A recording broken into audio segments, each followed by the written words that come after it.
వెంకటేశ్వర స్వామి తన భార్య పద్మావతి దేవితో కలిసి గోవు కోసం మళ్లీ ఆశ్రమానికి వస్తాడు.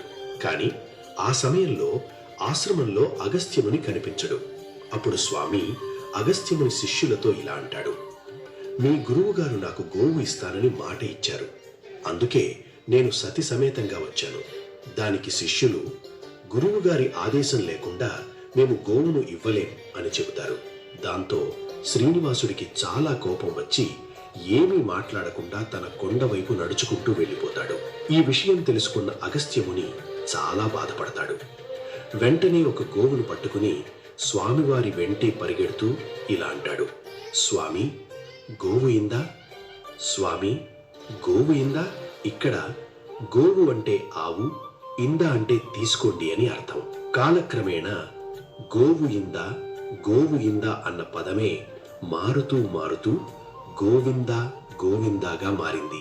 అప్పటి నుంచే తిరుమలలో స్వామిని దర్శనం చేసుకుంటూ భక్తులందరూ ప్రేమతో భక్తితో గోవిందా గోవిందా అని నామస్మరణ చేయడం మొదలుపెట్టారు. ఈ భక్తి కథ మీకు నచ్చితే ప్లీజ్ లైక్ చేయండి, షేర్ చేయండి, నా యూట్యూబ్ ఛానల్ను సబ్స్క్రైబ్ చేయండి.